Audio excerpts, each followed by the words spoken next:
निकाय चुनाव के दूसरे चरण के लिए राजनीतिक पार्टियां युद्ध स्तर पर प्रचार प्रसार कर रही हैं। ऐसे एक तरफ जहां सभी पार्टियों के पदाधिकारी और कार्यकर्ता डोर टू डोर कैंपेन कर रहे हैं, तो वहीं मोदी नगर से नगरपालिका अध्यक्ष पद के लिए बीजेपी के प्रत्याशी विनोद जाटव ने वैशाली में मेगा रोड शो किया। बीजेपी के प्रत्याशी विनोद वैशाली की जीत की तैयारी कैसी है, हमारे संवाददाता सुनील शर्मा ने खास बातचीत की है।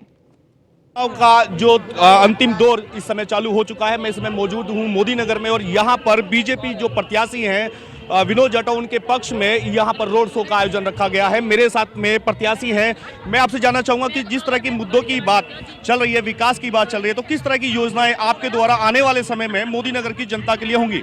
मैं सबसे पहले आपको विश्वास दिलाता हूं कि जितना जनसमूह आज आपको यहां दिख रहा है, ये बहुत शॉर्ट नोटिस पे परमिशन के बाद इतनी जल्दी कटा हुआ। इससे आपको ये अनुमान होना चाहिए कि मेरे पे लोगों का विश्वास है, उस विश्वास पे खरा उतरूंगा और इसे प्रदेश में नंबर 1 नगरपालिका बनाना मेरा सबसे पहला कदम है। अभी जिस तरह से असीम अरुण जी आए थे, उन्होंने कहा था कि जो सपा है, बसपा है या लोकदल है, वो लखनऊ में गले मिलते हैं और यहाँ पर कुश्ती करते हैं। क्या कहेंगे इस बारे में? यदि प्रत्याशियों की बात करें तो एक तरफ गठबंधन का वो सिंबल लेकर घूम रहे हैं, दूसरी तरफ उनके सामने ही समाजवादी पार्टी का प्रत्याशी खड़ा हुआ है। देखो, ये उनका परिवार कैसा है, शुरू से जानते हैं कि कहाँ लड़ना, कहाँ एक रहना है।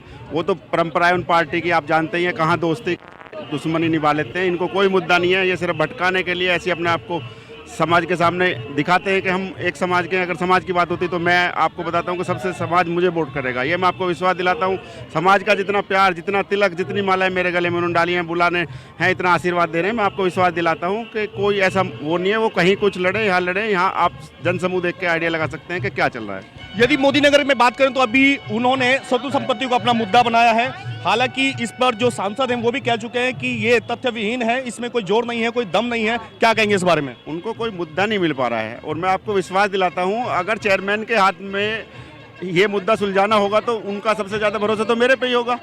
ये तो एक चूक हो चुकी थी, उसके लिए सब लगे हुए हैं और उसमें मैं बताता हूँ कि विश्वास दिलाता हूँ ये कुछ मुद्दा ही नहीं है। उनके पास मुद्दा नहीं है तो चलो इसके सामने गिरने की कोशिश करते हैं। बाकी पूरे शहर में जाके भी तो मुद्दे उठाएं ना। उनके पास कोई मुद्दाहीन है वो, इसलिए ऐसी बात करते हैं। ये तो विनोद वैशाली जिनका कहना है कि यदि स्वतु संपत्ति की बात करें तो वो कोई मुद्दा नहीं है और वो तथ्य विहीन है। एक प्रशासनिक या शासनिक कहें वो त्रुटि है जिसको ठीक कराने के लिए वो लगे हुए हैं और आने वाले समय में यदि यदि यहाँ शहर की जनता उन्हें चुनती है और वो चेयरमैन बनते हैं तो वो सर्वांगीण विकास कराने का कार्य करेंगे। सुनील शर्मा, न्यूज़ 1 इंडिया, मोदी नगर।